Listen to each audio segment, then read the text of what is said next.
بسم اللہ الرحمن الرحیم۔ ناظرین، آج کا پہلا ویلاگ نمبر 1 پیج 648 اور معارف القرآن جلد اول سورۃ البقرہ نمبر 2 اور آیت نمبر 281۔ ناظرین، قرآن کریم کا ترجمہ، تشریح اور تفسیر ہم آپ کے سامنے رکھ رہے ہیں۔ اس کتاب کے رائٹر مفتی اعظم پاکستان حضرت مولانا مفتی محمد شفیع صاحب رحمۃ اللہ علیہ۔ کتاب کا نام ہے معارف القرآن جلد اول سورۃ البقرہ تک ہے، سورۃ الفاتحہ سے لے کر سورۃ البقرہ تک، اور پارہ اول تا پارہ تیسرا رکوع 8۔ بسم اللہ الرحمن الرحیم۔ الحمد للہ وکفی وسلام علی عبادہ الذین اصطفی۔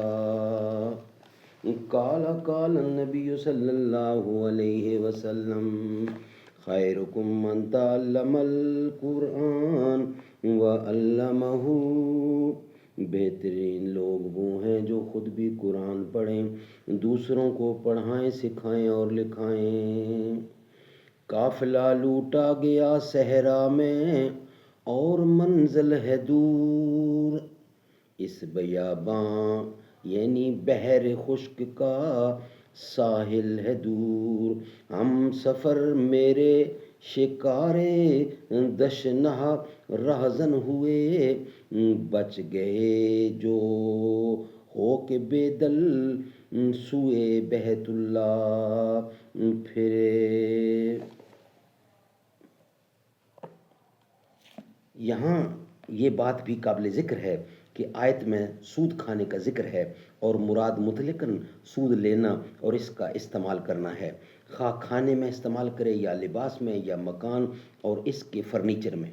لیکن اس کو کھانے کے لفظ سے اس لیے تعبیر کیا کہ جو چیز کھائی جائے اس کی واپسی کا کوئی امکان نہیں رہتا، بخلاف دوسری ضرورتوں کے استعمال کے کہ اس چیز کو واپس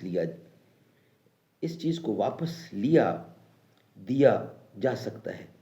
اس لیے مکمل قبضہ اور تصرف کو کھا جانے کے لفظ سے تعبیر کیا جاتا ہے، اور نہ صرف عربی زبان میں بلکہ اردو، فارسی وغیرہ اکثر زبانوں کا یہی محاورہ ہے۔ اس کے بعد دوسرے جملے میں سود خوروں کی اس سزا کی وجہ یہ بیان فرمائی ہے کہ ان لوگوں نے 2 جرم کیے، ایک تو بذریعہ سود کے حلال مال کھایا، دوسرے اس کو حلال سمجھا اور حرام کہنے والے کے جواب میں یہ کہا بی و شراء۔ بھی تو ربا کی مثل ہے، جس طرح ربا کے ذریعے نفع حاصل کیا جاتا ہے، اسی طرح بی و شراء کے ذریعے نفع مقصود ہے۔